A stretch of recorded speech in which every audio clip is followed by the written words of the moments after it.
Compró ese remolque oxidado con las últimas monedas que le quedaban. Pensó que sería solo un refugio improvisado para sus 3 hijos, un escondite en medio del bosque. Pero en su primera madrugada allí, mientras cambiaba el pañal de su bebé, escuchó golpes que venían desde debajo del piso, golpes desesperados que cambiarían para siempre el destino de su familia. Puedes imaginar lo que es perderlo todo, incluso la esperanza, y tener que vivir en un pedazo de metal oxidado en medio de la nada, solo para descubrir que justo debajo de tus pies alguien estaba escondido, esperando ser encontrado.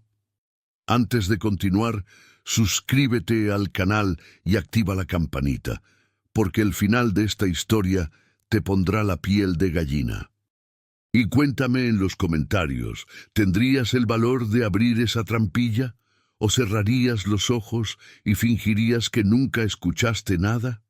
Quiero leer lo que tu corazón te diría en ese momento. Inicio do bloco. Ricardo Mendoza tenía 37 años cuando su mundo se derrumbó por segunda vez en menos de un año. La primera vez fue el 3 de marzo de 2019, cuando los médicos salieron de la sala de parto con esa expresión que ningún hombre quiere ver. Su esposa Daniela había entrado en complicaciones durante la cesárea de emergencia. Hemorragia masiva. Hicieron todo lo posible. 2 horas después, Ricardo sostenía a su bebé recién nacido en un brazo y con la otra mano apretaba la de Daniela, ya fría, mientras el monitor emitía ese sonido plano e interminable que marca el final de todo. El bebé, Lucas, lloraba con fuerza. Daniela nunca escuchó ese llanto. Ricardo aún recordaba cada detalle de esa última conversación en la sala de preparto.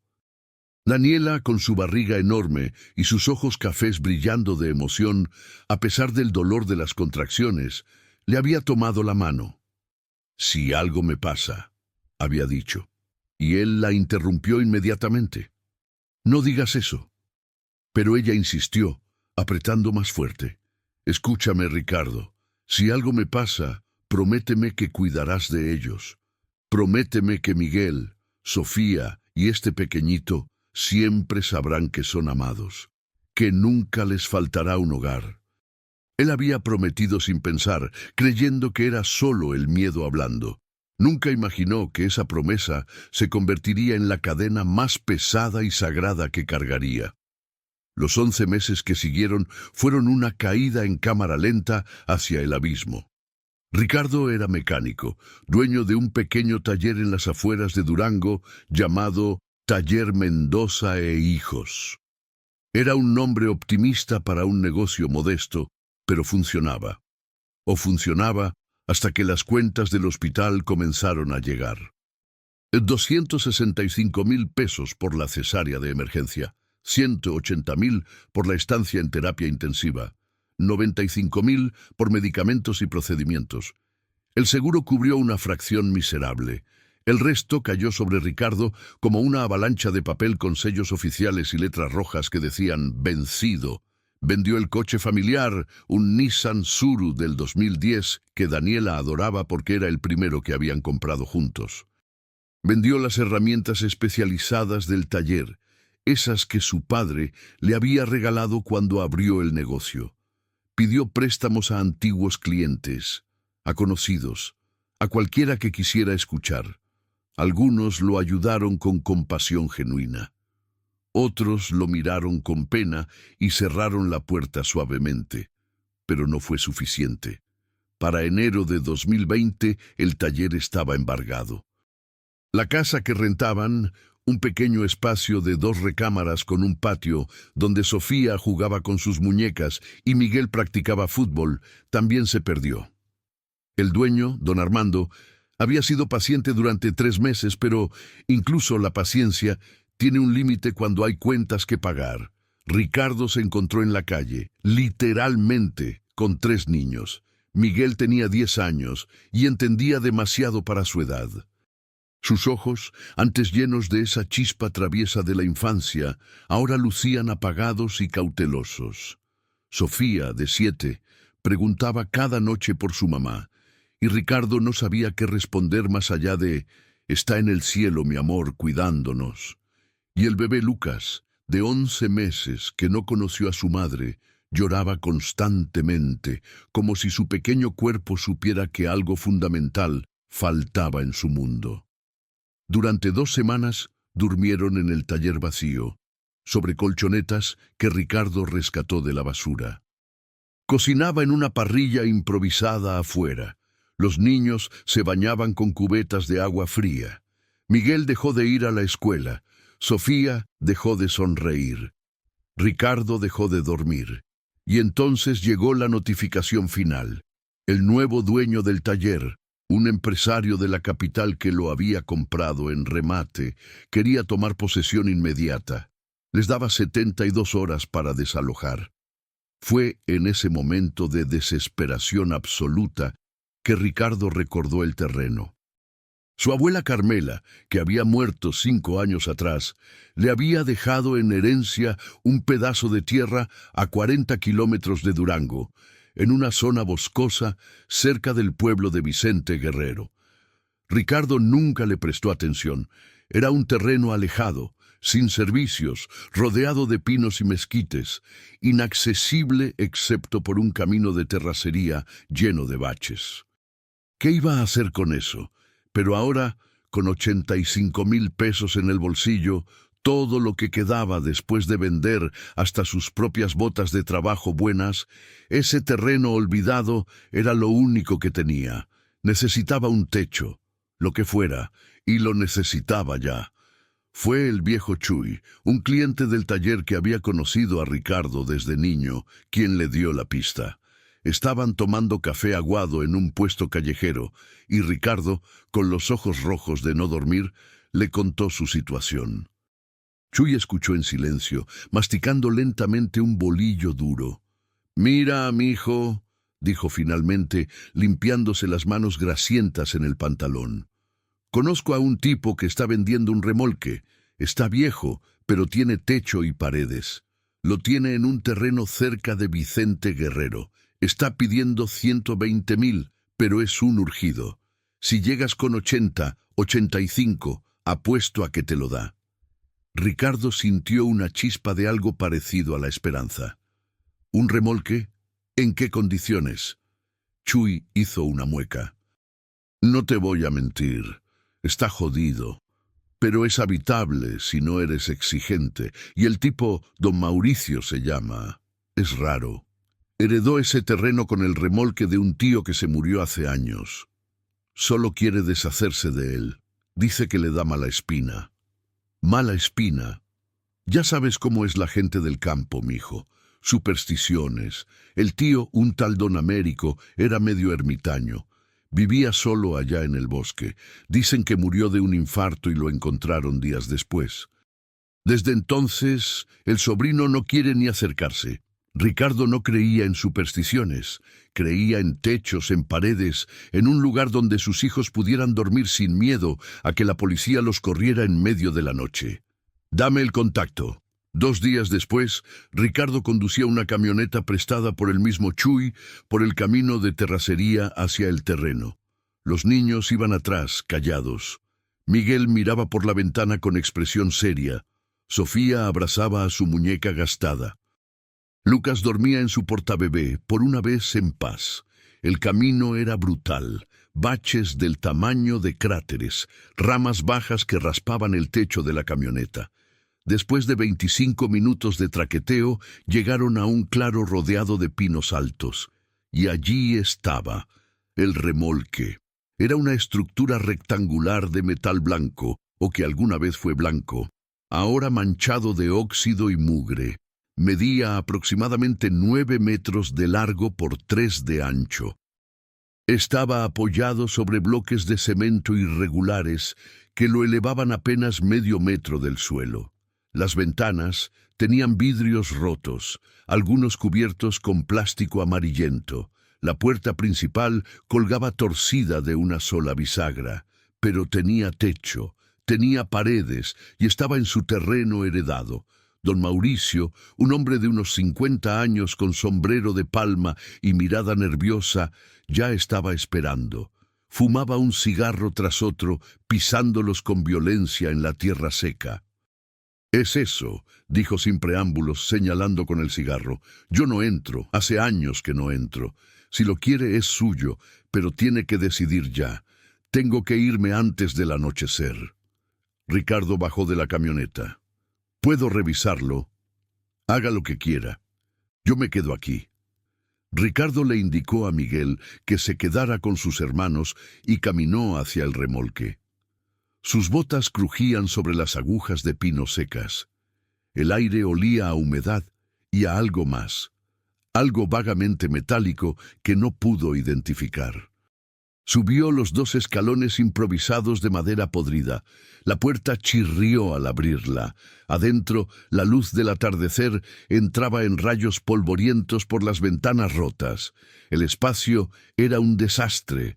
Había un sofá viejo comido por ratones en una esquina, una mesa plegable volcada, platos sucios en un fregadero oxidado, periódicos amarillentos del año 2015 esparcidos por el suelo.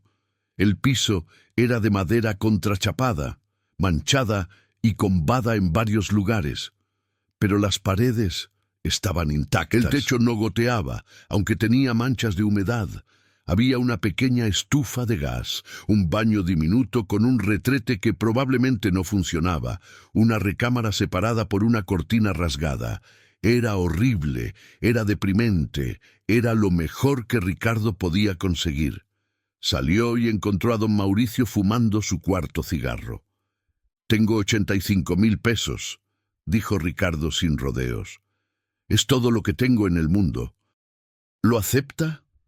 Don Mauricio lo miró fijamente, luego miró la camioneta donde los 3 niños observaban a través de las ventanas. Algo en su rostro se suavizó, apenas. «Mi tío Américo era un buen hombre», dijo en voz baja. «Raro, pero bueno. No sé qué hacía aquí solo, pero siempre ayudaba a quien lo necesitaba». Miró a Ricardo. «Veo que usted necesita. Trato hecho. Pero le advierto algo, señor Mendoza, Ricardo Mendoza. Le advierto, don Ricardo, este lugar tiene algo raro. Mi tío murió aquí solo. Cuando lo encontramos, su cara tenía una expresión, no sé cómo explicarlo, como si hubiera visto algo terrible, o como si estuviera protegiendo algo. Nunca me gustó este lugar. Haga lo que tenga que hacer, pero tenga cuidado». Ricardo no tenía tiempo para misterios. «¿Tiene los papeles?» Firmaron allí mismo, sobre el cofre de la camioneta. Don Mauricio le entregó un acta de cesión de derechos improvisada, la escritura del terreno que había pertenecido a don Américo, y una carta donde cedía cualquier derecho sobre el remolque. Ricardo le entregó los 85,000 pesos en efectivo. Don Mauricio los contó rápidamente, se los metió en el bolsillo y se fue en su pick-up sin decir adiós, levantando una nube de polvo. Cuando el sonido del motor se perdió en la distancia, Ricardo se encontró solo, con sus 3 hijos, en medio del bosque, frente a un remolque que olía a abandono y desesperación. Miguel bajó de la camioneta y se paró junto a su padre. «¿Aquí vamos a vivir, papá?» Ricardo miró el remolque, luego a su hijo. Quiso decir algo reconfortante, algo paternal y fuerte, pero solo pudo asentir. «Por ahora, mijo, por ahora». La primera noche fue un caos de limpieza desesperada. Ricardo barrió los periódicos viejos, los platos rotos, las heces de ratón, arrastró el sofá podrido afuera, clavó plástico sobre las ventanas rotas, encontró una linterna de gas que milagrosamente funcionaba. Preparó una cena miserable con las pocas latas de atún y frijoles que había traído. Los niños comieron en silencio, sentados en el suelo, sobre las cobijas que Ricardo había extendido. Sofía lloraba quedito. Miguel se mantenía estoico, pero Ricardo podía ver cómo le temblaban las manos. Lucas, agotado, dormía en una caja de cartón forrada con ropa suave. Mañana será mejor, mintió Ricardo. Mañana limpiaremos todo, y esto se verá como un hogar de verdad. A medianoche, cuando los niños finalmente se durmieron apiñados juntos para darse calor, Ricardo se sentó en los escalones del remolque. El bosque nocturno era un muro de oscuridad y sonidos extraños. Búhos, grillos, el viento moviendo las ramas. Sacó de su bolsillo una fotografía doblada. Era de Daniela, tomada 2 años atrás en el cumpleaños de Sofía. Estaba riendo, con su cabello negro brillando bajo el sol, sosteniendo un pastel casero de chocolate. «No sé si puedo hacer esto, Dani», susurró al vacío. «No sé cómo mantener mi promesa». El viento sopló más fuerte, como una respuesta. A las 3:47 de la madrugada, Ricardo se despertó con el llanto de Lucas. El bebé tenía el pañal empapado y estaba rojo de tanto llorar. Ricardo, tambaleándose de cansancio, encendió la linterna y lo cargó. «Ya, pequeño, ya estoy aquí». Fue hacia la mesa improvisada donde había dejado los pañales y las toallitas. El piso de madera crujía bajo sus pies descalzos. Lucas lloraba con esa intensidad desesperada que solo los bebés pueden alcanzar. Ricardo lo recostó sobre una toalla limpia y comenzó a cambiarle el pañal. Sus manos se movían en automático, un ritual repetido 1000 veces. Dobló el pañal sucio, limpió con las toallitas, alcanzó el pañal limpio. Y entonces lo escuchó, un golpe, no desde arriba, no desde afuera, desde abajo. Ricardo se quedó congelado, con el pañal limpio a medio poner. Lucas seguía llorando. Otro golpe, débil pero inconfundible, toc, toc, toc. 3 golpes rítmicos. Provenían directamente de debajo del piso donde estaba parado. El corazón de Ricardo comenzó a latir con violencia. Se agachó lentamente, terminó de cambiar a Lucas con manos temblorosas y lo dejó en su caja improvisada. El bebé, sintiendo el miedo de su padre, comenzó a llorar más fuerte. Ricardo se arrodilló y pegó el oído al piso de madera. Silencio. Esperó. 30 segundos, 1 minuto, nada. «Estoy imaginando cosas», se dijo. «Es el cansancio, es el estrés, es... toc, toc, toc». Más fuerte esta vez, más urgente, definitivamente debajo de él. Ricardo retrocedió gateando, su respiración acelerada. Miró hacia donde dormían Miguel y Sofía. Seguían profundos, agotados. Miró a Lucas, que finalmente se estaba calmando, y entonces miró el piso. En el rincón más alejado, donde había estado el sofá podrido que arrastró afuera, el piso tenía un color diferente.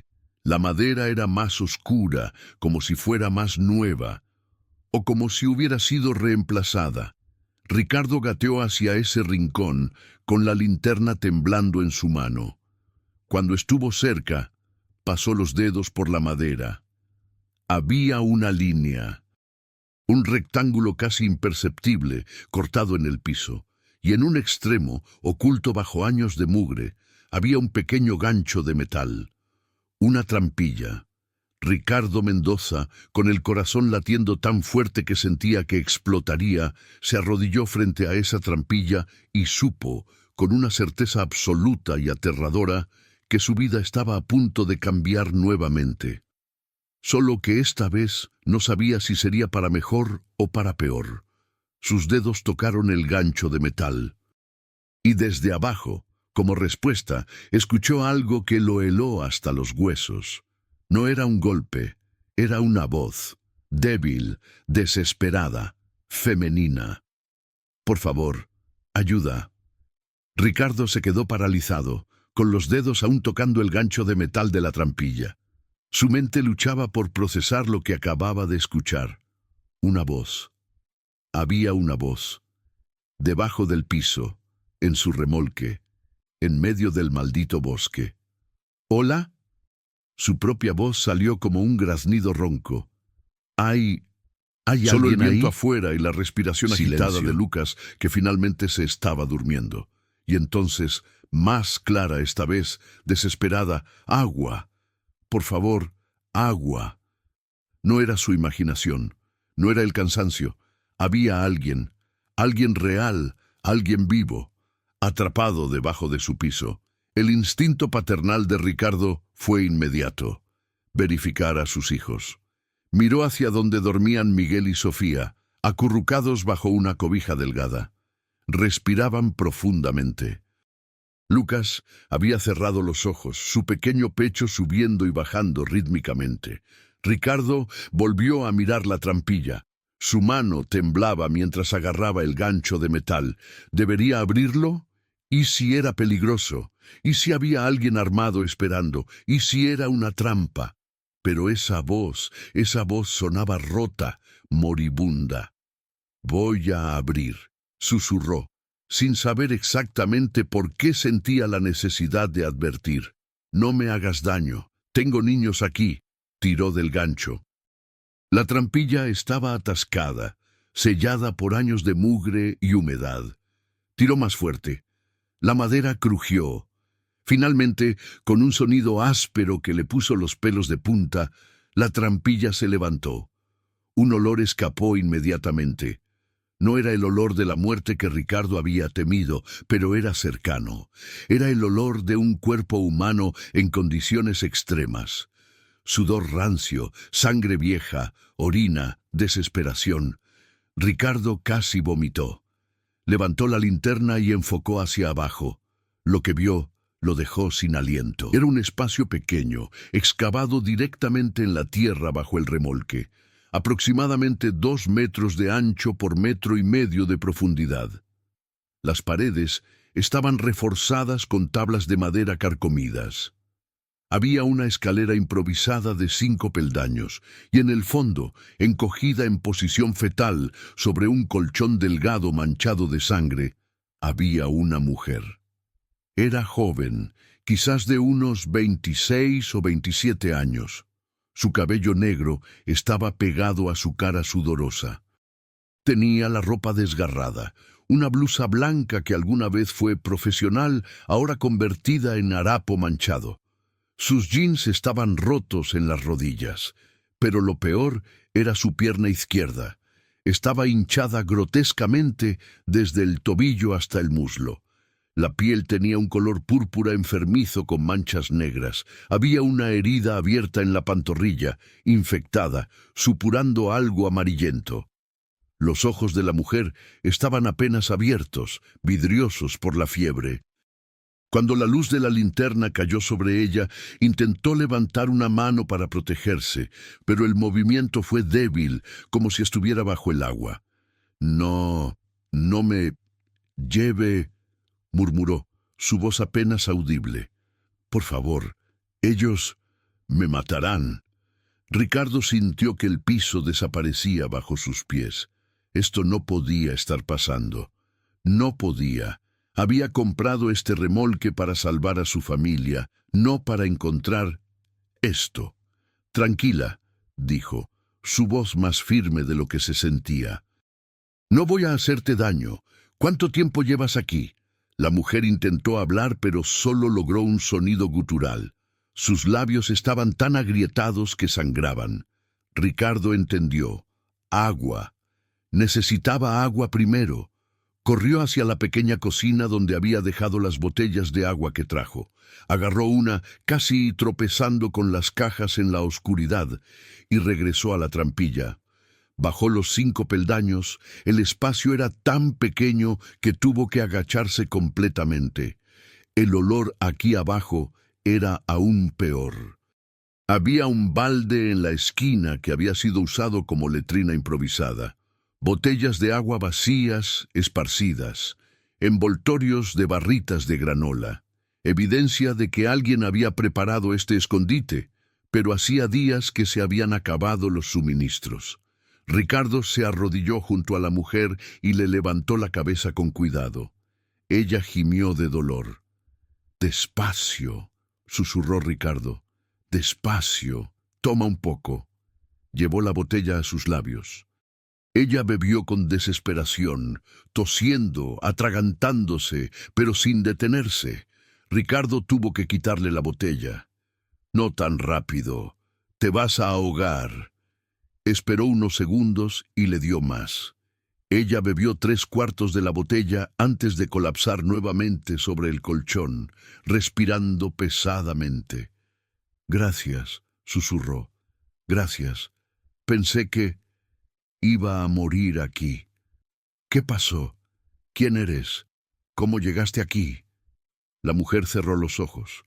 Por un momento, Ricardo pensó que había perdido la conciencia, pero entonces habló, cada palabra costándole un esfuerzo visible.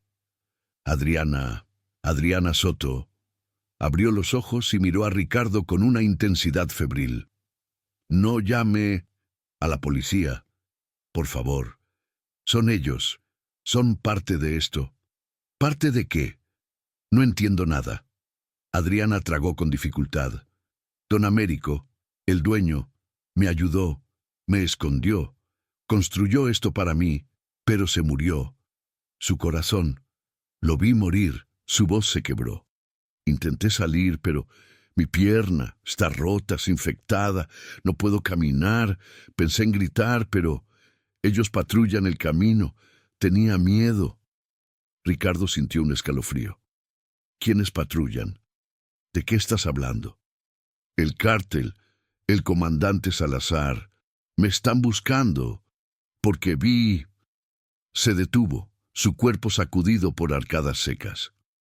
Ricardo vio que estaba en mal estado, muy mal estado. La fiebre la estaba consumiendo. La infección en su pierna, si no recibía atención médica, pronto moriría. Pero ella había dicho que no llamara a la policía, que eran parte de esto. «Escucha, Adriana», dijo Ricardo, tratando de sonar calmado. «No sé qué está pasando, pero necesitas un médico. Esa pierna está muy mal. Voy a...» «¡No!». Adriana se incorporó con un movimiento desesperado que le arrancó un grito de dolor. Agarró la camisa de Ricardo con una fuerza sorprendente. «Si me lleva a un hospital, ellos lo sabrán. Tienen informantes en todos lados. El comandante Salazar controla todo el municipio. Me matarán, y a usted también por ayudarme». Sus ojos estaban desorbitados, brillando con el terror de alguien que ha visto cosas terribles. Ricardo sintió que su propia respiración se aceleraba.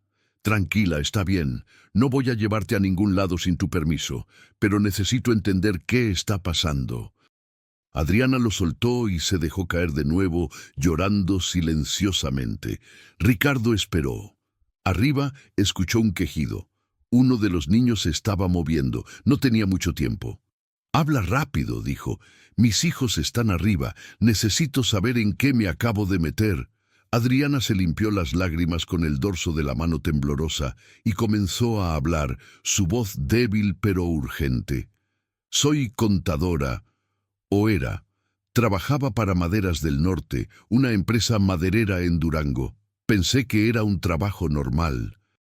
Auditorías, cuentas, nóminas, pero hace 2 meses mi jefe me pidió que revisara unas transferencias bancarias internacionales, cifras enormes, millones de pesos». Hizo una pausa para tomar aire. Ricardo esperó.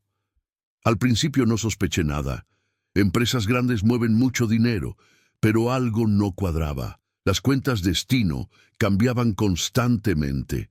Los montos eran demasiado redondos. Siempre múltiplos exactos de $500,000. Y las empresas receptoras, cuando las busqué, no existían. Eran fantasmas». «Lavado de dinero», murmuró Ricardo. «Exacto, pero no me di cuenta de la magnitud hasta que accidentalmente abrí un archivo que no debía. Estaba etiquetado como Inventario Pinos 2020, pero cuando lo abrí...». Su voz se volvió un susurro. Eran fotos, docenas de fotos, fosas clandestinas en el bosque, cuerpos y documentos que conectaban a Maderas del Norte con el cártel de los Hermanos del Norte. Ricardo sintió que se le erizaba la piel. Entré en pánico. Copié todo a una memoria USB. No lo pensé, solo actué. Quería llevarlo a las autoridades en Ciudad de México, a alguien que no estuviera comprado, pero cometí un error. Imprimí algunos documentos para tenerlos físicos como respaldo. La impresora de la oficina deja marcas de agua con el usuario y la hora. Te rastrearon. Al día siguiente, mi jefe, el señor Valenzuela, me llamó a su oficina. Su cara sabía que yo sabía. Me dijo que había sido un error dejarme ver esos archivos. Que era una lástima porque yo era buena en mi trabajo. Me ofreció dinero, mucho dinero, 1,000,000 de pesos para olvidar lo que vi. ¿Y qué hiciste? Le dije que lo pensaría. Salí de su oficina tratando de actuar normal. Pero escuché cuando llamó por teléfono. Escuché cuando dijo, tenemos un problema. La contadora sabe, envía a alguien. Salí corriendo de ahí. Tomé mi coche y manejé sin rumbo. Estaba aterrorizada. Adriana cerró los ojos, reviviendo claramente ese momento. No fui a mi apartamento, sabía que irían ahí primero. Manejé hacia el norte, pensando en cruzar la frontera, pero en el camino, una camioneta negra comenzó a seguirme. Aceleré, ellos también. Me persiguieron por 20 kilómetros hasta que mi coche se salió del camino en una curva. Se tocó la pierna infectada. El coche volcó, no llevaba cinturón. Me golpeé fuerte, mi pierna quedó atrapada. Cuando logré salir, vi que la camioneta se detenía. Bajaron 3 hombres. Uno de ellos era el comandante Salazar. Lo reconocí de las noticias. Siempre sale en los periódicos como el héroe que lucha contra el narco. Soltó una risa amarga y rota. Me arrastraron fuera del coche. Me preguntaron dónde estaba la USB. Les dije que no sabía de qué hablaban. Su voz se quebró. Me torturaron. Ahí mismo, en el camino de terracería, usaron una botella rota en mi pierna. Querían que confesara, que les dijera dónde estaba la evidencia. Ricardo sintió náuseas. Resistí 2 horas. Finalmente fingí desmayarme. Escuché cuando uno le dijo a Salazar que quizás ya estaba muerta. Salazar respondió, entiérrenla en el bosque con los otros. Si sobrevive la noche, es que Dios la quiere viva. Se rieron. Me arrojaron en la cajuela de su camioneta. ¿Cómo escapaste? No cerraron bien la cajuela. Estaba tan adolorida que pensé que moriría de todos modos, pero algo en mí se negó. Cuando el coche redujo la velocidad en un camino lleno de baches, empujé la cajuela y rodé fuera. Caí entre unos arbustos. Ellos no se dieron cuenta hasta que estuvieron varios metros adelante. Escuché cuando frenaron, escuché sus gritos. Me arrastré, no sé cómo. Mi pierna estaba destrozada, pero me arrastré entre los árboles. Era de noche, oscuro. Creo que eso me salvó. Me arrastré durante horas hasta que vi una luz. Era este remolque. Don Américo estaba aquí. Me encontró al amanecer, tirada en sus escalones. Adriana respiraba con dificultad, el esfuerzo de contar su historia agotándola visiblemente. Él no hizo preguntas, solo me levantó y me llevó adentro, curó mi pierna lo mejor que pudo, me dio agua, comida, le dije la verdad, le conté todo, y él... Se le llenaron los ojos de lágrimas. Él me dijo que entendía, que conocía al comandante Salazar, que ese hombre había desaparecido a su propio nieto años atrás por negarse a trabajar en el aserradero ilegal. Don Américo construyó este escondite en 2 días. Trabajó como loco. Dijo que si venían buscándome, no podrían encontrarme. Me trajo provisiones, vendas, antibióticos viejos que tenía para su ganado. Me dijo que me quedaría aquí hasta que fuera seguro salir. Pero pasó una semana y don Américo comenzó a sentirse mal. Dolor en el pecho. Le supliqué que fuera al médico, pero se negó. Dijo que no podía dejarme sola. Y entonces, una mañana, simplemente colapsó. Un infarto masivo. Murió en minutos. Su voz era ahora apenas un susurro. Quedé atrapada aquí. Mi pierna estaba demasiado mal para salir. Las provisiones se acabaron hace 4 días. El agua hace 2. Intenté gritar, pero tenía miedo de que ellos me escucharan. Escuchaba camionetas pasar a lo lejos, patrullas. Sabía que seguían buscando, así que esperé y esperé, convencida de que moriría aquí, donde nadie me encontraría nunca. Se volvió hacia Ricardo con ojos suplicantes, hasta que escuché pasos arriba. Escuché voces de niños. Pensé que estaba alucinando, pero golpeé el piso y usted me escuchó. Ricardo se quedó en silencio, procesando todo lo que acababa de oír. Su cerebro funcionaba a 1000 por hora. Esto era una locura absoluta. Había comprado un remolque para proteger a sus hijos y ahora tenía a una mujer agonizante escondida debajo de su piso, perseguida por un cártel y un comandante de policía corrupto. Todas las alarmas en su cabeza le gritaban que se alejara, que tomara a sus hijos y huyera, que esto no era su problema. Pero miró a Adriana, miró su pierna destrozada, sus ojos hundidos, su cuerpo quebrado, y pensó en Daniela, en su última petición. Cuida de ellos, enséñales a ser buenos. ¿Qué tipo de ejemplo sería si abandonaba a esta mujer a su suerte? La USB, dijo finalmente. ¿Dónde está? Adriana metió la mano temblorosa en su sostén y sacó una pequeña memoria USB negra, protegida en una bolsa de plástico sellada. Aquí, toda la evidencia. Transferencias bancarias, fotos de las fosas, documentos que conectan a Salazar con el cártel, registros de asesinatos. Es suficiente para destruirlos. Ricardo miró el pequeño dispositivo. No parecía gran cosa, pero por eso habían torturado a Adriana. Por eso la querían muerta. Necesitas un médico, dijo. No puedo dejarte morir aquí. No hay médicos seguros. Salazar los controla todos. En el momento en que entre a un hospital, sus informantes lo sabrán. Estaré muerta antes del amanecer. Entonces, ¿qué propones? Adriana cerró los ojos agotada. No sé, solo no me entregue. Y si muero, tome esa USB, llévela a alguien que pueda hacer algo. Periodistas en la capital, la embajada americana, alguien. No vas a morir. Señor, Ricardo. Me llamo Ricardo.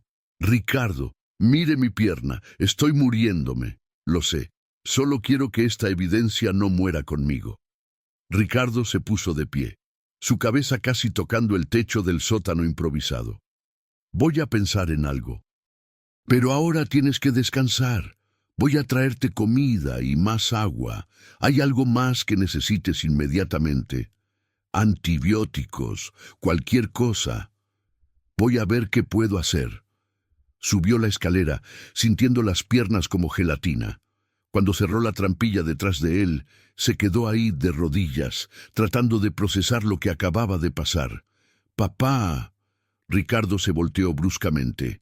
Miguel estaba despierto, sentado en su cobija, mirándolo con ojos enormes en la oscuridad.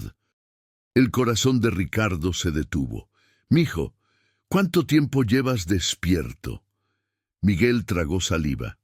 «Escuché voces. Escuché cuando hablabas con alguien. ¿Hay alguien aquí?» Ricardo pensó en mentir.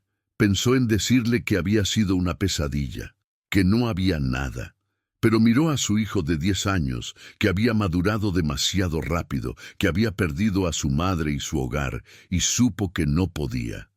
«Ven aquí», dijo suavemente. Miguel se levantó y caminó hacia él. Ricardo lo sentó a su lado, lejos de la trampilla, y le habló en voz muy baja. «Hay una mujer escondida debajo del piso. Está muy enferma. Está huyendo de gente muy mala. Me contó su historia y... Miguel, tengo que decidir qué hacer. Y necesito que entiendas algo muy importante. ¿Qué, papá? Si la ayudamos, podríamos meternos en problemas serios. Pero si no la ayudamos, morirá. Y yo no podría vivir con eso. Tu mamá no hubiera querido eso». Miguel miró la trampilla, luego a su padre. En sus ojos había miedo, sí, pero también algo más. algo que hizo que Ricardo sintiera un orgullo doloroso. «Mamá siempre decía que había que ayudar a los que lo necesitan», dijo Miguel en voz baja. «Aunque sea difícil». Ricardo asintió, sintiendo un nudo en la garganta. «Así es, mijo. Entonces tenemos que ayudarla. Puede ser peligroso». Miguel se enderezó, tratando de verse más grande de lo que era. «Ya perdimos todo, papá. ¿Qué más pueden quitarnos?» Ricardo no tenía respuesta para eso. Se quedaron sentados en silencio hasta que los primeros rayos del amanecer comenzaron a filtrarse por las ventanas rotas. Sofía y Lucas aún dormían. Ricardo supo que tendría que decirles algo eventualmente, pero por ahora tenía que enfocarse en mantener a Adriana viva. Fue a la camioneta prestada y revisó la caja de herramientas. Encontró un botiquín de primeros auxilios básico, gasas, alcohol, vendas. No era suficiente para una infección grave, pero era algo. Cuando regresó al remolque, Miguel estaba despierto, sentado protectoramente cerca de sus hermanos dormidos. «¿Qué vas a hacer, papá?» «Primero, voy a limpiar su herida lo mejor que pueda. Luego, voy a pensar cómo conseguir antibióticos sin levantar sospechas. Yo puedo ayudar». «Lo sé, mijo, y lo harás, pero ahora necesito que vigiles a tus hermanos. Si escuchas coches acercándose, me avisas inmediatamente. ¿Entendido?» Ricardo bajó nuevamente al sótano. Adriana estaba consciente, aunque apenas. Cuando vio las provisiones médicas, sus ojos se llenaron de lágrimas. «Gracias», susurró. «No sabe lo que esto significa. Ahorra energía. Esto va a doler». Limpiar la herida fue una de las experiencias más brutales de la vida de Ricardo. La infección había penetrado profundo. La piel alrededor de la laceración estaba necrótica. Adriana mordió un trapo para no gritar, su cuerpo temblando violentamente. Ricardo trabajó con manos firmes pero gentiles, removiendo tejido muerto, lavando con alcohol, vendando. Cuando terminó, ambos estaban empapados en sudor. «Necesitas antibióticos de verdad», dijo Ricardo. «Esto solo es temporal». «Lo sé». Adriana lo miró con una intensidad febril. «Usted es bueno. Puedo verlo. Pero escúcheme bien, Ricardo. Si vienen por mí, si descubren que estoy aquí, niega todo. Diga que no sabía que yo estaba aquí. Proteja a sus hijos. ¿Me entiende? No va a llegar a eso. Prométamelo». «Te lo prometo». Subió nuevamente cerrando la trampilla. Sofía estaba despertándose, frotándose los ojos. «Papi, tengo hambre». «Ya sé, princesa. Voy a preparar algo». Preparó un desayuno simple con las últimas provisiones que tenían. Frijoles refritos de lata, tortillas, un poco de queso. Los niños comieron en silencio. Miguel lo miraba ocasionalmente, cargando el peso del secreto compartido. Ricardo estaba sirviendo el último de los frijoles cuando lo escuchó. El sonido de un motor, varios motores, acercándose por el camino de terracería. Miguel lo escuchó también. Sus ojos se encontraron con los de su padre. «Papá». Ricardo se asomó por la ventana rota.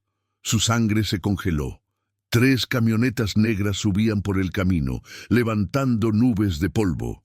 Camionetas con vidrios polarizados. El tipo de camionetas que la gente del campo aprende a temer. Se detuvieron frente al remolque, formando un semicírculo. De la camioneta del centro bajó un hombre alto, de unos 45 años, con uniforme de policía estatal.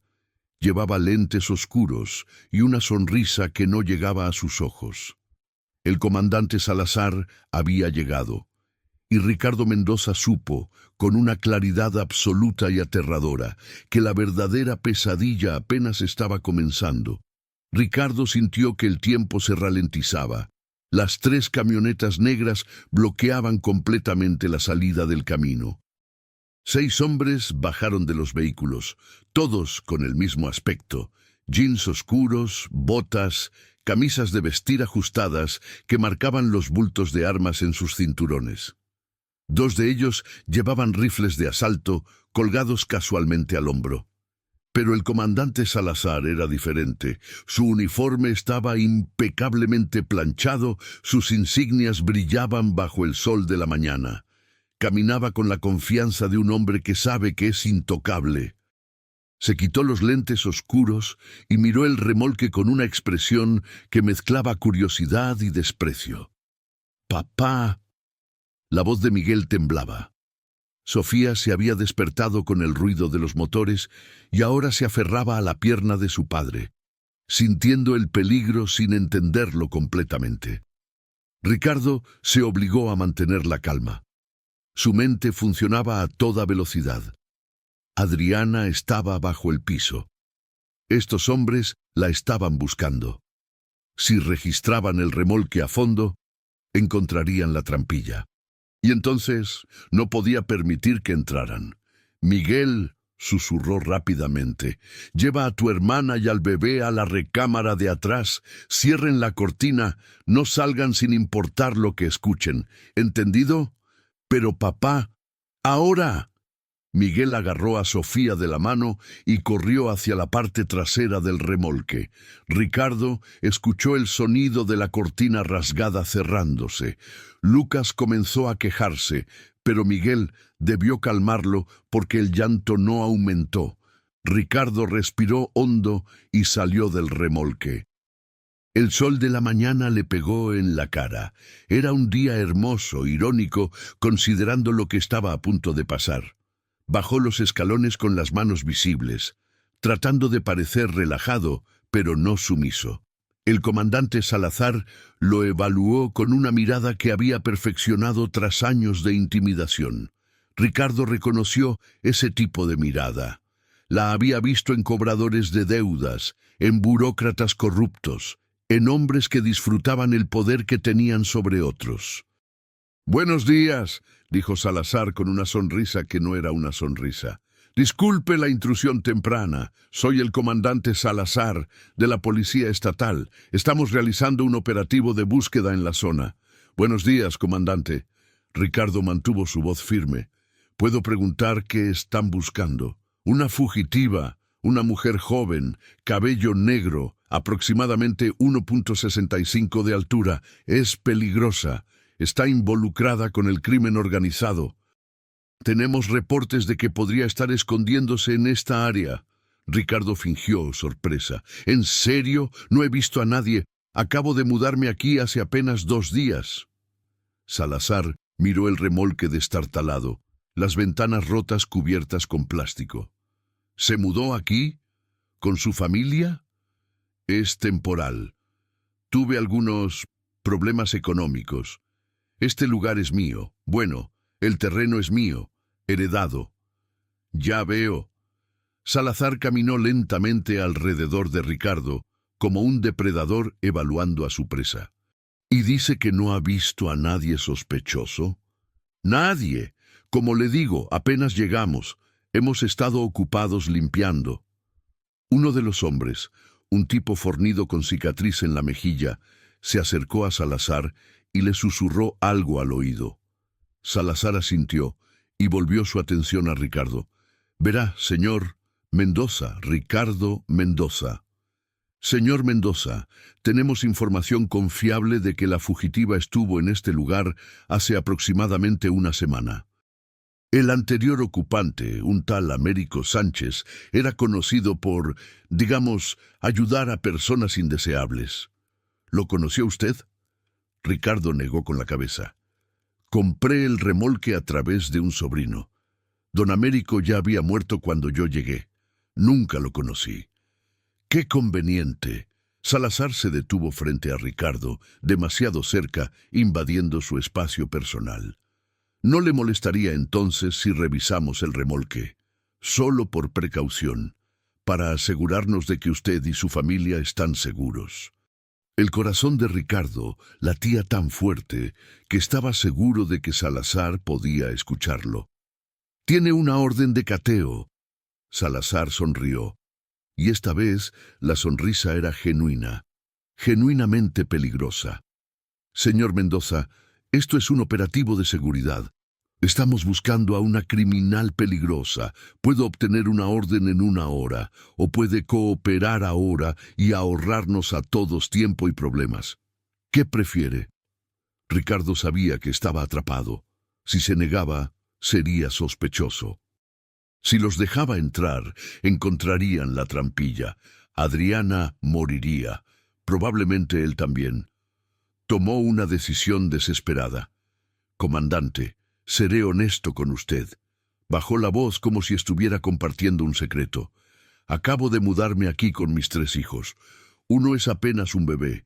No tengo dinero, no tengo trabajo. Este lugar es un desastre, pero es todo lo que tengo.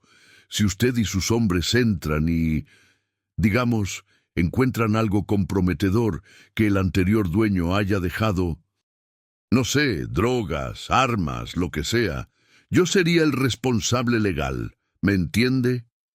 Salazar lo miró con interés. Continúe. Lo que quiero decir es que, si hay algo aquí que yo no debería tener, preferiría no saberlo.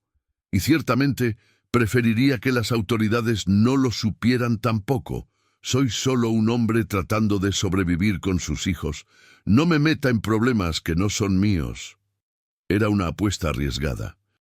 Ricardo estaba tratando de apelar a la corrupción de Salazar, haciéndole creer que Ricardo era alguien dispuesto a mirar hacia otro lado si se le dejaba en paz. Un pez demasiado pequeño para preocuparse. Salazar lo estudió durante largos segundos. Luego soltó una risa corta. «Es usted un hombre práctico, señor Mendoza. Me gusta eso». Se dio la vuelta hacia sus hombres. «Revisen el perímetro. El remolque lo reviso yo». «Mierda». Salazar subió los escalones del remolque. Ricardo no tuvo más opción que seguirlo. Adentro el espacio parecía aún más pequeño, con la presencia intimidante del comandante. Salazar miró alrededor con ojo experto. «Así que aquí vive con 3 niños. Temporalmente. ¿Dónde están?» «En la recámara de atrás, asustados por toda esta conmoción». Salazar caminó hacia la cortina, pero Ricardo se interpuso rápidamente. «Comandante, por favor, son niños pequeños. El bebé apenas tiene 1 año. No los asuste más de lo necesario». Salazar lo miró fijamente, luego asintió. «Qué padre tan protector». Su tono era burlón. Se dio la vuelta y comenzó a inspeccionar el remolque. Abrió el gabinete sobre el fregadero. Revisó debajo de la mesa plegable. Se agachó para mirar debajo del sofá que Ricardo aún no había sacado. Sus ojos eran los de alguien que sabía exactamente qué buscar. Ricardo observaba cada movimiento, su cuerpo tenso como un resorte. Salazar estaba a 3 metros de la trampilla. 2 metros. El comandante se detuvo exactamente sobre el lugar donde estaba oculta la entrada al sótano. El piso crujió bajo sus botas. Ricardo dejó de respirar. Salazar miró hacia abajo. Golpeó el piso con el talón de su bota. El sonido fue hueco en esa sección. Ricardo vio cómo los ojos del comandante se entrecerraban. «Curioso», murmuró Salazar. «Este piso suena diferente aquí». «Es un remolque viejo», dijo Ricardo, tratando de sonar casual, aunque su voz salió demasiado aguda. «El piso está podrido en varios lugares. Voy a tener que reemplazarlo eventualmente». Salazar se agachó. Sus dedos trazaron la línea casi imperceptible de la trampilla. Ricardo sintió que el mundo se desmoronaba. Y entonces, desde afuera, escucharon un grito. «¡Comandante! ¡Aquí!». Salazar se levantó inmediatamente y salió del remolque. Ricardo lo siguió, sin saber si sentir alivio o terror. Uno de los hombres estaba agachado cerca del límite del bosque, señalando algo en el suelo. Salazar caminó hacia él con rapidez. Ricardo vio lo que había encontrado. Era un pañuelo de mujer, manchado de sangre seca. El hombre lo levantó con un palo. «Está fresco, de hace pocos días. Y mire, Hay más sangre en las hojas aquí. Un rastro. Salazar tomó el pañuelo y lo olió. Una expresión de triunfo cruzó su rostro. Ella estuvo aquí. Siguió el rastro. 3 de los hombres se adentraron en el bosque, siguiendo las manchas de sangre que Adriana había dejado cuando don Américo la encontró. Ricardo sintió un alivio momentáneo. Adriana había sangrado tanto que había dejado un rastro falso que los alejaría del remolque. Pero Salazar no se movió. Se quedó parado, mirando alternativamente el bosque y el remolque. Ricardo podía ver su cerebro trabajando. «Es extraño», dijo Salazar en voz alta, más para sí mismo que para Ricardo. «El rastro de sangre lleva hacia el bosque, pero don Américo vivía aquí. Si ella llegó herida, él la habría ayudado, la habría metido al remolque, no dejado desangrándose en el bosque». Se volteó hacia Ricardo con ojos fríos. «A menos que alguien ya la haya movido del remolque, a menos que alguien esté mintiendo». Ricardo no tuvo tiempo de responder. Salazar sacó su pistola con un movimiento fluido y la apuntó directamente a la cara de Ricardo. «Última oportunidad, señor Mendoza». «¿Dónde está?» «No sé de qué». Salazar amarilló el arma. «Tengo 3 hijos ahí adentro. ¿De verdad quiere que sean huérfanos hoy?» El mundo de Ricardo se redujo al agujero negro del cañón de esa pistola. Pensó en Miguel, Sofía, Lucas. Pensó en Daniela. Pensó en la promesa que le hizo. Y entonces escuchó un sonido que le heló la sangre. Desde adentro del remolque, un golpe. Débil pero inconfundible. Adriana, en su estado delirante por la fiebre, había golpeado el piso del sótano. Los ojos de Salazar se iluminaron con comprensión instantánea. Ahí está. Se movió hacia el remolque, pero Ricardo lo agarró del brazo. Fue un instinto suicida, pero no pudo evitarlo. Salazar se volteó y le dio un culatazo con la pistola en la cara. Ricardo cayó al suelo, viendo estrellas, sangre brotando de su nariz rota. «¡Chema! ¡Toro!», gritó Salazar. 2 de sus hombres que habían quedado junto a las camionetas corrieron hacia él. «Hay un sótano adentro. Encuéntrenlo». Ricardo, medio aturdido, vio cómo los 3 hombres entraban al remolque. Escuchó el sonido de muebles siendo volcados, vidrios rompiéndose, y luego el crujido de madera siendo arrancada. «¡Aquí está!». Ricardo se arrastró hacia los escalones. Vio cómo Salazar bajaba al sótano. Escuchó el grito de horror de Adriana, un sonido animal de terror puro. «¡Hola, contadora!». Escuchó la voz de Salazar, llena de satisfacción cruel. «Te dije que Dios no te quería viva». Ricardo supo que tenía segundos. No podía dejar que se la llevaran. Si lo hacían, moriría. Y todo lo que don Américo había hecho, todo lo que ella había sufrido, sería por nada. Se levantó tambaleándose y corrió hacia la camioneta prestada de Chuy. Había dejado las llaves puestas. Las agarró, encendió el motor y aceleró directamente hacia el remolque, tocando la bocina como un loco. El sonido estridente hizo que los hombres salieran corriendo del remolque. Ricardo vio a Salazar emerger, arrastrando a Adriana por el cabello. Ella gritaba, pataleaba con su pierna buena.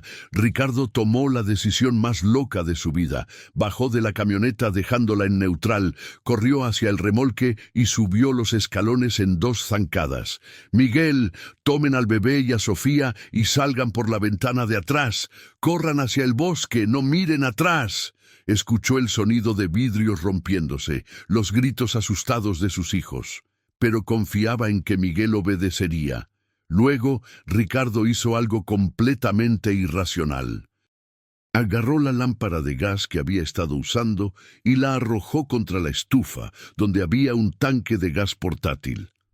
«¡Todos afuera!», gritó Salazar cuando entendió lo que Ricardo estaba haciendo. «¡Va a volar todo!». El comandante soltó a Adriana y corrió hacia la salida. Sus hombres lo siguieron. Ricardo bajó cojeando hacia el sótano, agarró a Adriana y la levantó en brazos. Ella no podía pesar más de 50 kilos, consumida por días sin comer. «Agárrate», jadeó. Subió la escalera con ella colgada de su cuello. El olor a gas ya estaba llenando el remolque. Salió por la puerta trasera justo cuando escuchaba a Salazar gritar órdenes. No hubo explosión. El gas se estaba escapando, pero la lámpara no había creado suficiente chispa. Pero Ricardo había ganado preciosos segundos de confusión. Corrió hacia el bosque, siguiendo el sonido de sus hijos. Las ramas le golpeaban la cara, raíces trataban de tropezarlo. Adriana gemía de dolor en sus brazos, su pierna rota bamboleándose horriblemente. Detrás de ellos escuchó la voz de Salazar, clara y fría. «No los dejen escapar. Quiero a esa mujer viva y al hombre muerto». Los disparos comenzaron. Las balas silbaban entre los árboles, arrancando corteza de los pinos. Ricardo corría con un único pensamiento: alcanzar a sus hijos. Tenía que encontrarlos, tenía que protegerlos. «¡Papá!». La voz de Miguel sonó a unos 50 metros adelante. Ricardo corrió hacia el sonido. Encontró a Miguel en un pequeño claro, con Sofía llorando aferrada a su mano y Lucas en su cabestrillo improvisado. El niño de 10 años había logrado sacar a sus hermanos del remolque y llevarlos al bosque. «Bien hecho, mijo», jadeó Ricardo. «Ahora tenemos que seguir. ¡Rápido!». «¿Quién es ella?», preguntó Miguel mirando a Adriana. «Después. ¡Corran!». Corrieron. Miguel adelante, guiando a Sofía por la mano. Ricardo detrás con Adriana en brazos y Lucas rebotando en el cabestrillo. El bosque era denso, lleno de pinos altos y maleza espinosa que le rasgaba la ropa y la piel. Sofía tropezó. Miguel la levantó. «Vamos, hermanita, como cuando jugamos a las carreras». La niña, llorando pero valiente, siguió corriendo. Ricardo escuchaba a los hombres detrás de ellos, más cerca de lo que le gustaría. Salazar gritaba órdenes. «Rodéenlos, cierren hacia el barranco». El barranco. Ricardo recordó vagamente haber visto un pequeño cañón al sur del terreno cuando revisó el mapa de la herencia de su abuela. Si los acorralaban allí, estarían atrapados. Cambió de dirección, virando hacia el oeste, pero Adriana era un peso muerto en sus brazos. Estaba consciente, pero apenas, su cabeza colgando, sus ojos vidriosos. La infección la estaba matando. «No puedo cargarla más», jadeó Ricardo. Sus brazos ardían, sus pulmones se sentían en llamas. Miguel se detuvo. «Yo cargo al bebé». «Usted cargue a ella». Ricardo miró a su hijo de 10 años. «Es demasiado pesado para ti». «Papá, puedo hacerlo». Había una determinación feroz en los ojos de Miguel. «Mamá me enseñó a cuidar a Lucas». No había tiempo para discutir. Ricardo le pasó al bebé a Miguel. El niño lo acomodó en sus brazos con cuidado sorprendente. Lucas, asustado por todo el caos, lloraba, pero Miguel le susurraba palabras calmantes. Siguieron adelante. El sonido de persecución estaba más cerca. Ricardo escuchó el chasquido de radios. «Están en el sector 3, moviéndose al oeste. 2 adultos, 3 niños». «Entendido, bloqueando la salida oeste». Estaban coordinados, organizados, y Ricardo y sus hijos estaban agotados. Llegaron a un arroyo seco. El lecho de roca era traicionero, lleno de piedras sueltas. Ricardo resbaló, casi dejando caer a Adriana. Se recuperó, pero el movimiento le envió una puñalada de dolor por la espalda. «No puedo más», susurró Adriana. «Déjame». «Salva a tus hijos». «Cállate, por favor. No dejes que mueran por mí». «He dicho que te calles». Siguieron por el arroyo, dejando huellas obvias pero sin opción. Las paredes del arroyo se hacían más altas a cada paso. Ricardo se dio cuenta, con horror creciente, que estaban entrando al barranco. Exactamente donde Salazar quería acorralarlos. «Papá, las paredes son muy altas», dijo Miguel, su voz teñida de pánico. Tenía razón. Las paredes del barranco ahora medían 5 metros de altura. Roca sólida a ambos lados, solo podían avanzar o retroceder, y entonces escucharon las voces delante de ellos. Los tengo en visual, están atrapados en el barranco. Ricardo se detuvo, miró hacia atrás, vio figuras oscuras bloqueando la salida por donde habían entrado. Miró hacia adelante, más figuras esperando, estaban atrapados. «Señor Mendoza», la voz de Salazar resonó entre las paredes de piedra. «Ha sido valiente, estúpido pero valiente. Ahora tiene una decisión que tomar. Entregue a la mujer y dejo que usted y sus hijos se vayan. O se resiste y todos mueren aquí. Los niños también. ¿Qué elige?» Ricardo miró a Miguel, que lo miraba con ojos enormes pero confiados. Confiaba en que su padre los sacaría de esto. Miró a Sofía, llorando silenciosamente. Miró a Lucas en los brazos de Miguel. Miró a Adriana, que susurraba, «Lo siento», una y otra vez. «Señor Mendoza, no tengo toda la mañana». Ricardo alzó la vista. Las paredes del barranco eran empinadas, pero había grietas, raíces de árboles que crecían desde arriba. Era una locura. Nadie podía escalar eso, especialmente no con niños pequeños, pero era la única opción que tenían. «Miguel», dijo en voz baja, «¿confías en mí?» «Sí, papá». «Vamos a subir esa pared».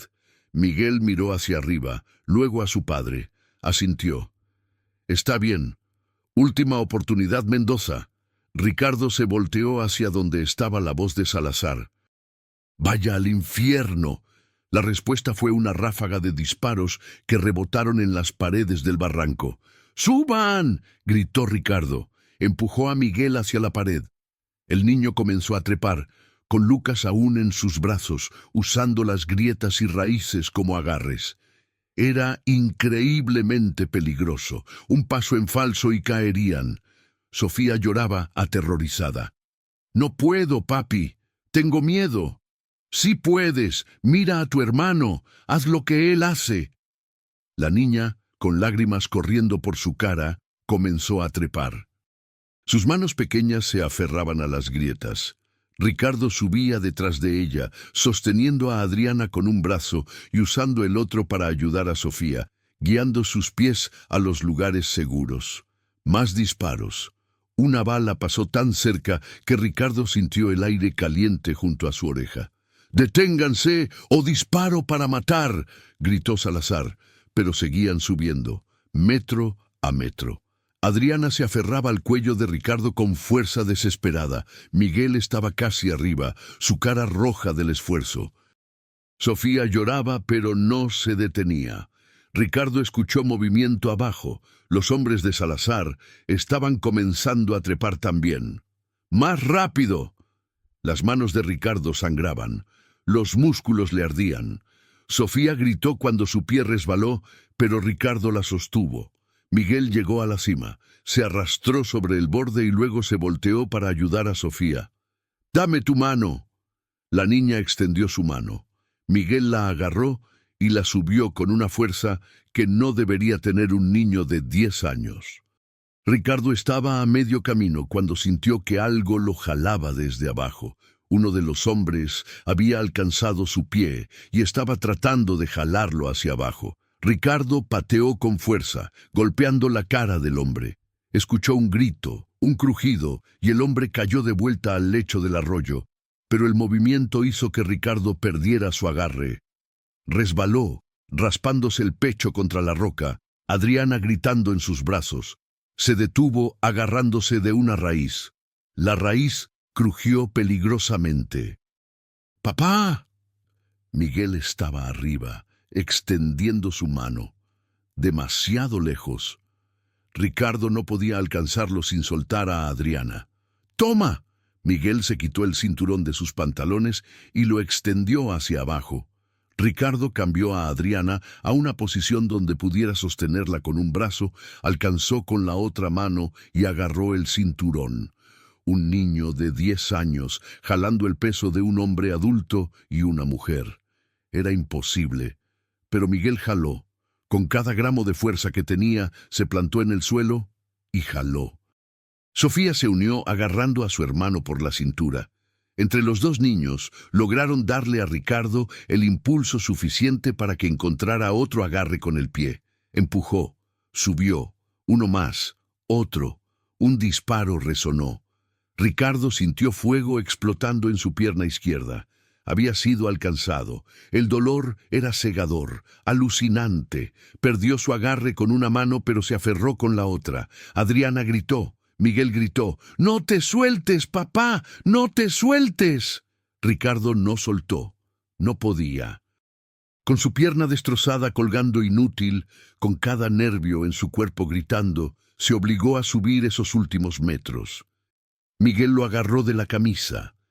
Sofía agarró su brazo libre. Entre todos, lo jalaron sobre el borde. Ricardo colapsó sobre tierra firme, Adriana cayendo a su lado. La sangre manaba de su pierna. Podía ver el agujero en su muslo donde la bala había entrado. «Papá está sangrando», lloró Sofía. «¡Papá!». «Estoy bien, princesa», mintió Ricardo, su voz apenas un susurro. Tenemos que seguir». Intentó levantarse. Su pierna no respondió. Se derrumbó de nuevo. Miguel miró el bosque frente a ellos, luego a su padre herido, luego al barranco donde los hombres de Salazar seguían trepando. Y en ese momento, Miguel dejó de ser un niño. «Sofía», dijo con voz firme, «toma al bebé. Quédate con la señora. Voy a ayudar a papá». El niño se agachó, pasó el brazo de su padre sobre sus hombros y con una fuerza que venía de algún lugar profundo e inquebrantable, ayudó a Ricardo a ponerse de pie. «Apóyate en mí, papá. Podemos hacerlo». Y siguieron adelante. Un padre herido apoyándose en su hijo de 10 años, una niña de 7 cargando a un bebé, una mujer agonizante arrastrándose detrás de ellos, usando sus manos porque su pierna no funcionaba. Detrás de ellos, Salazar y sus hombres llegaban a la cima del barranco. Ricardo sabía que no podían ir mucho más lejos. Su visión se estaba oscureciendo. Había perdido mucha sangre. Adriana estaba en peor estado. «Miguel», jadeó, «hay que esconderse ahí». Miguel señaló una formación rocosa adelante. «Esas rocas, podemos escondernos». Los guió hacia allá. Ricardo colapsó detrás de las rocas. Adriana gateó hasta quedar junto a él. Los niños se apretaron contra ellos. Escucharon las voces. Cerca, demasiado cerca. «Se fueron por aquí. Están dejando rastro de sangre. El hombre está herido. No pueden ir lejos. Sepárense. Cubran más terreno». Ricardo miró a sus hijos. Miguel sosteniéndolo valientemente. Sofía abrazada a Lucas, tapándole la boca para que no llorara. Estos niños hermosos que Daniela le había dado. Estos niños que había prometido proteger, los había metido directo al infierno. Adriana metió la mano en su sostén con dedos temblorosos y sacó la USB. Se la puso en la mano ensangrentada de Ricardo. «Si no salimos de esto», susurró, «tómala, protégela, es lo único que importa». Ricardo cerró sus dedos alrededor del pequeño dispositivo. Todo este sufrimiento, por un pedazo de plástico con información. Pero no era solo información, era evidencia, era justicia. Era la diferencia entre que estos monstruos siguieran matando o fueran detenidos. Era por esto que don Américo había muerto, por esto que Adriana había sido torturada, por esto que Ricardo ahora estaba desangrándose en el bosque. Guardó la USB en su bolsillo. Las voces estaban más cerca. «Mijo», susurró Ricardo a Miguel, «si algo me pasa...». «No, papá. Escúchame. Si algo me pasa, corres. Tomas a tus hermanos y corres. No miras atrás. ¿Entiendes?». Miguel lloraba, pero asintió. Ricardo cerró los ojos. La oscuridad lo llamaba. Sería tan fácil dejarse ir. Pero entonces sintió algo. Una mano pequeña agarrando la suya. Abrió los ojos. Era Sofía, mirándolo con esos ojos grandes que se parecían tanto a los de Daniela. «Te quiero, papi», susurró. Y Ricardo supo que no podía rendirse. No importaba cuánto doliera, no importaba cuán imposible fuera. Había hecho una promesa. Con la última de su fuerza, Ricardo Mendoza se preparó para lo que vendría. El final aún no estaba escrito. Ricardo cerró los ojos, concentrándose en ralentizar su respiración. Cada inhalación enviaba oleadas de dolor desde su pierna herida. Podía sentir la sangre caliente empapando su pantalón, formando un charco bajo él. La cabeza le daba vueltas. «Papá, tienes que presionar la herida», susurró Miguel. El niño se quitó su camisa y la presionó contra el muslo de su padre. Ricardo gimió, pero no gritó. No podía. Los hombres de Salazar estaban demasiado cerca. Las voces rondaban a menos de 50 metros. «El rastro de sangre termina por aquí. No pueden haber ido muy lejos. El hombre está herido. Revisen detrás de esas rocas». Ricardo sintió que su corazón se detenía. Miró a sus hijos. Miguel, con el torso desnudo, presionando la herida con manos temblorosas. Sofía, abrazada a Lucas, sus ojos cerrados con fuerza, como si eso pudiera hacerla invisible. Adriana, consciente apenas, murmurando oraciones en voz baja. Los pasos se acercaban, crujidos de ramas. El sonido metálico de armas siendo preparadas. Ricardo buscó algo, cualquier cosa que pudiera usar como arma. Solo había piedras. Agarró una del tamaño de su puño. Ridículo contra rifles de asalto, pero era algo. Los pasos estaban a 10 metros, 5 metros, y entonces lo escucharon. Un sonido distante pero inconfundible. Helicópteros. Los pasos se detuvieron. ¿Escuchan eso? Son helicópteros, varios. Mierda. Comandante, tenemos helicópteros acercándose a nuestra posición. La voz de Salazar sonó por las radios, tensa. ¿De dónde vienen? No lo sé, señor, pero están acercándose rápido. Hubo un silencio cargado. Luego, replieguen, todos a los vehículos. Ahora. Los hombres corrieron de vuelta hacia el remolque. Ricardo escuchó cómo sus voces se alejaban, maldiciones y órdenes siendo gritadas. El sonido de los helicópteros se hacía más fuerte. «¿Papá?» Miguel lo miraba con confusión. «¿Quiénes son?» Ricardo negó con la cabeza. No tenía idea, pero por primera vez en horas sintió algo parecido a la esperanza. Esperaron. 5 minutos que parecieron eternos. El sonido de los helicópteros se intensificó hasta ser ensordecedor. Luego comenzó a alejarse hacia el oeste, hacia donde estaba el remolque. Ricardo no podía moverse. La pérdida de sangre lo había dejado demasiado débil. «Miguel», logró decir, «tienes que ir a ver qué está pasando». «No te voy a dejar, papá». «Mijo, necesito que seas mis ojos. Ve hasta donde puedas ver el remolque. Con cuidado. Si es seguro, regresa por nosotros. Si no lo es...» Hizo una pausa. «Si no lo es, tomas a tus hermanos y corres hacia el norte. Encontrarán un pueblo eventualmente». «Papá, no. Hazlo». La firmeza en su voz hizo que Miguel se enderezara. «Cuida a tu hermano y hermana. Es lo que tu mamá hubiera querido». Miguel, con lágrimas corriendo por su cara, asintió. Le dio un beso rápido a Lucas en la frente, apretó la mano de Sofía y luego corrió hacia el bosque en dirección al remolque. Ricardo vio a su hijo desaparecer entre los árboles y rezó. Rezó como no había rezado desde que Daniela murió. 10 minutos después, Miguel regresó corriendo, su cara transformada. «¡Papá! ¡Hay policías! Pero policías de verdad, con uniformes federales y una ambulancia». «¿Qué?» «Están arrestando al comandante Salazar y a sus hombres. Hay como 20 policías, y vi a una mujer con una cámara. Periodistas, papá». Ricardo no entendía nada, pero Miguel lo ayudó a ponerse de pie. Entre el niño y Adriana, que encontró fuerza de algún lugar profundo, lograron comenzar a caminar de regreso. Fue un proceso agonizante. Ricardo cojeaba severamente, dejando un rastro de sangre. Adriana se arrastraba, gimiendo con cada movimiento. Sofía cargaba a Lucas, que lloraba asustado. Miguel iba adelante y atrás, ayudando a todos, sin quejarse nunca.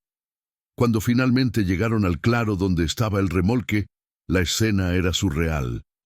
3 helicópteros estaban aterrizados en el terreno cercano. 2 ambulancias esperaban con las puertas abiertas. Había al menos 30 oficiales de la Policía Federal, todos con chalecos antibalas y armas largas. El comandante Salazar estaba esposado, siendo empujado hacia una camioneta blindada. Su cara estaba roja de furia, y en el centro de todo había un hombre de unos 50 años, con traje oscuro, y una mujer con cámara de televisión. Cuando vieron a Ricardo emerger del bosque, herido y cubierto de sangre, con sus 3 hijos y una mujer apenas consciente, todos se voltearon. La mujer periodista corrió hacia ellos. «Dios mío, necesitan paramédicos aquí». En segundos, Ricardo fue rodeado. Paramédicos lo revisaban, poniendo presión en su herida, preparando una camilla. Otros atendían a Adriana, cuya pierna infectada hizo que varios silbaran entre dientes. «Este hombre necesita cirugía inmediata», dijo uno de los paramédicos. «Ha perdido mucha sangre. La mujer también. Esa pierna está séptica. Si no la operamos hoy, la perderá». Ricardo no dejaba que lo subieran a la camilla. «Mis hijos», jadeaba, «mis hijos primero». «Señor, sus hijos están bien, usted no lo está». «Mis hijos». El hombre del traje se acercó. Tenía una insignia que lo identificaba como agente federal. «Señor Mendoza, sus hijos están seguros. Le doy mi palabra.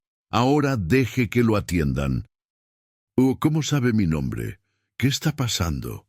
El agente miró a Adriana, que estaba siendo cargada en una camilla. «La señorita Soto es muy inteligente. Antes de esconderse aquí, envió un email programado. Si ella no lo cancelaba cada 48 horas, el email se enviaría automáticamente. Contenía todo. Los documentos, las fotos, los nombres. Se envió a 6 periodistas diferentes y a nuestra oficina. Recibimos el email esta mañana».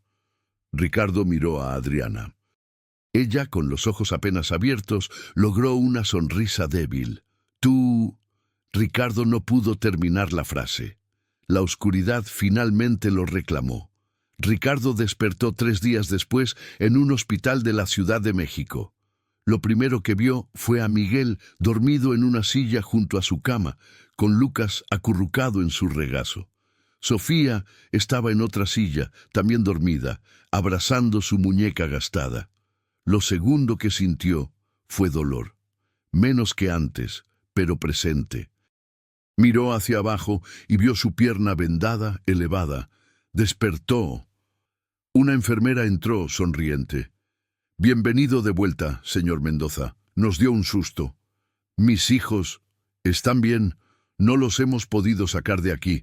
Ese niño», señaló a Miguel, «se negó a moverse de su lado. Tuvimos que traerle comida aquí». Ricardo sintió que los ojos se le llenaban de lágrimas. «¿Adriana? ¿La mujer que estaba conmigo?» «La señorita Soto está en recuperación. Tuvieron que hacerle una cirugía mayor en la pierna, pero se salvó. Los doctores dicen que tuvo suerte. Unos días más y la habría perdido». Un peso enorme se levantó del pecho de Ricardo. Durante la siguiente semana, mientras se recuperaba, las piezas de la historia se armaron. Los periodistas que recibieron el email de Adriana no solo lo publicaron, lo convirtieron en el escándalo del año. Las fotos de las fosas clandestinas, los documentos del lavado de dinero, la conexión entre el comandante Salazar y el cártel, todo salió a la luz. La presión fue tan grande que el gobierno federal no tuvo opción más que actuar. Salazar fue arrestado, junto con 17 de sus hombres. El señor Valenzuela, el jefe de Adriana en Maderas del Norte, intentó huir al país, pero fue capturado en el aeropuerto. 3 funcionarios gubernales renunciaron. 4 más fueron arrestados. Y Ricardo, el mecánico viudo que solo quería un techo para sus hijos, se convirtió en héroe nacional por proteger a Adriana.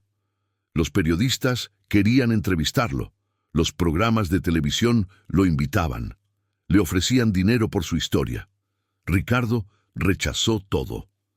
«No soy un héroe», le dijo a la periodista persistente que logró entrar a su habitación. «Solo soy un padre que hizo lo que cualquier persona decente hubiera hecho». «Pero, señor Mendoza, arriesgó su vida y la de sus hijos». «Hice lo correcto. Eso no es heroísmo, es decencia básica».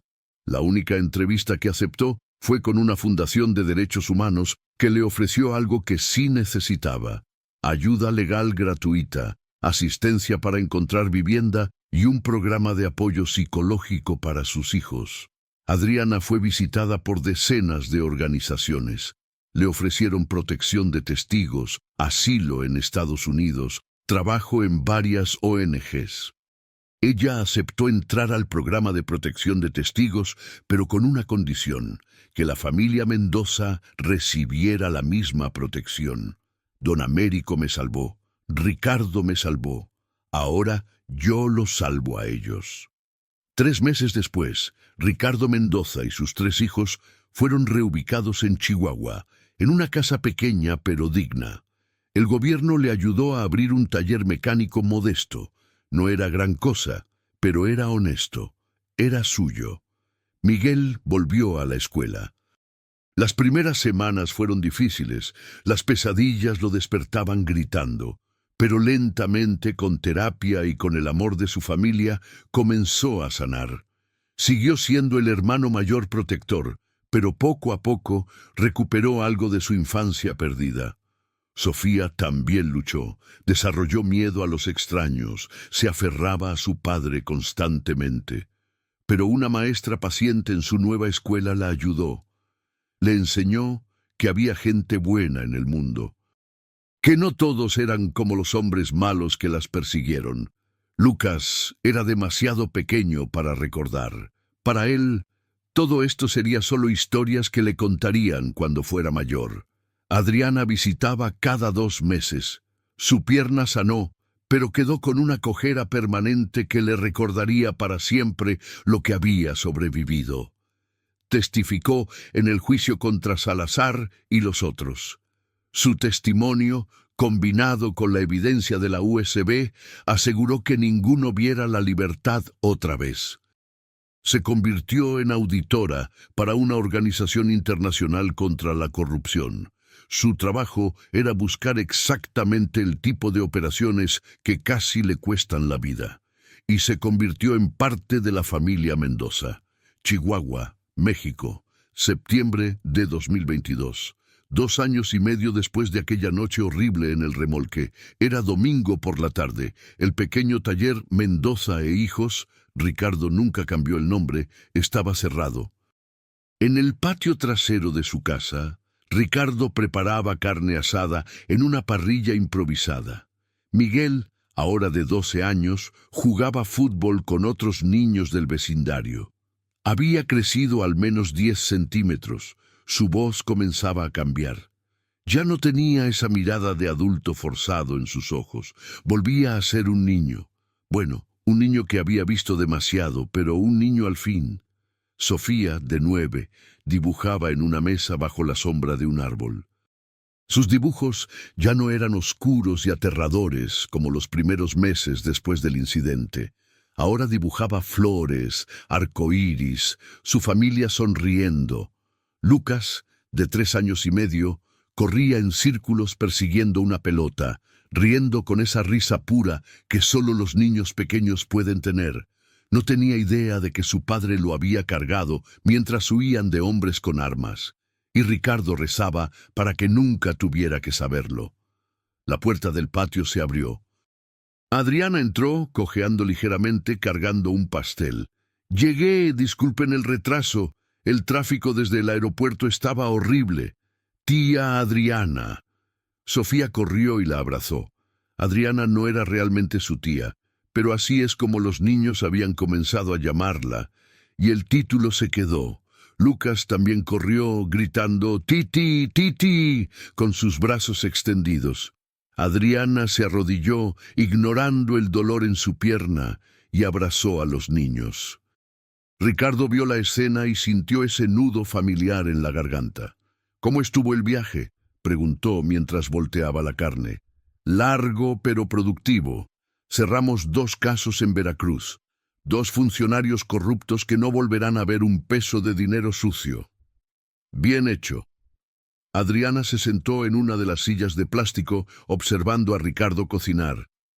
«¿Cómo has estado? ¿La pierna?» «Bien. Cojeo cuando hace frío, pero bien». «¿Y tú?» «Igual. Cojeo todo el tiempo». Sonrió. «Pero me recuerda que estoy viva». Se quedaron en silencio cómodo. Era un silencio que compartían frecuentemente. El silencio de 2 personas que han pasado por el infierno juntas y salieron del otro lado. «¿Sabes qué día es hoy?», preguntó Adriana suavemente. Ricardo asintió. 2 años y medio desde aquella noche. ¿Piensas en ello? Todo el tiempo, cada vez que veo a Miguel ayudando a sus hermanos, cada vez que Sofía se ríe, cada vez que Lucas me llama papi y corre hacia mí. Hizo una pausa. Pienso en lo cerca que estuvimos de perderlo todo. Pero no lo perdimos, gracias a ti. Ricardo negó con la cabeza. Gracias a don Américo, gracias a tu inteligencia con ese email programado. Gracias a Miguel por ser más valiente que cualquier niño debería serlo. Yo solo hice lo que tenía que hacer. Arriesgaste todo por una extraña. No podía dejarte morir. Adriana lo miró con ojos brillantes. ¿Por qué? Habrías estado más seguro si me hubieras entregado. Tus hijos habrían estado más seguros. Ricardo miró hacia donde Miguel jugaba, donde Sofía dibujaba, donde Lucas reía, porque le prometía a Daniela que les enseñaría a ser buenas personas. ¿Qué clase de lección les habría dado si hubiera entregado a una mujer inocente para salvarme a mí mismo? Les habría enseñado que la supervivencia es más importante que la humanidad. Y eso no es sobrevivir, eso es morir lentamente por dentro. Se limpió los ojos rápidamente. Además, don Américo te protegió porque era un buen hombre. Se merecía que alguien terminara lo que él empezó.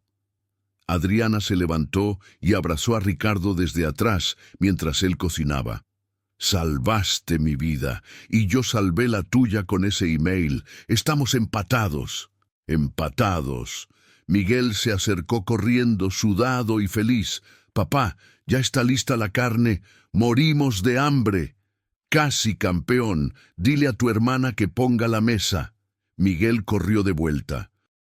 Ricardo lo observó ir, y en su mente apareció la imagen de ese mismo niño, 2 años más joven, cargando a su bebé hermano mientras escalaban una pared de barranco con balas silbando a su alrededor. «Es un buen muchacho», dijo Adriana, siguiendo su mirada. «Tuvo que crecer demasiado rápido. Pero míralo ahora, está siendo niño otra vez». Era cierto. Miguel reía, jugaba, se quejaba de la tarea. Las pesadillas habían disminuido. La terapia estaba funcionando. Lentamente, muy lentamente, la familia Mendoza estaba sanando. Comieron juntos en el patio. La carne estaba perfecta. Los niños contaron historias de la escuela. Adriana habló sobre su trabajo, editando las partes violentas para proteger los oídos jóvenes. Ricardo simplemente escuchó, disfrutando del sonido de su familia feliz. Después de comer, cuando los niños corrieron a jugar de nuevo, Adriana sacó algo de su bolso. Era una fotografía. «Fui a visitarlo», dijo suavemente. «A su tumba». Era una foto de la lápida de don Américo Sánchez. Alguien había dejado flores frescas. «Puse las flores yo», explicó Adriana, «y le conté todo. Le conté que Salazar está en prisión, que los documentos se hicieron públicos, que las familias de las víctimas en esas fosas finalmente tienen justicia. Le conté sobre ti y tus hijos. Le dije que su sacrificio no fue en vano. Ricardo tomó la foto con manos temblorosas. Ojalá lo hubiera conocido. Era como tú. Un hombre bueno en un mundo que castiga la bondad. Pero ustedes dos demostraron algo importante, que la bondad puede ganar. No siempre, no fácilmente, pero puede. Esa noche, después de que Adriana se fue a su hotel y los niños estaban dormidos, Ricardo se sentó solo en el patio. Sacó algo de su billetera. Era la fotografía de Daniela que había cargado aquella noche en el remolque. Lo hice, Dani, susurró a la imagen. Cumplí mi promesa, los mantuve a salvo. Les enseñé que vale más hacer lo correcto que hacerlo fácil. Espero que estés orgullosa. El viento sopló suavemente, moviendo las hojas del árbol, y Ricardo eligió creer que era su respuesta.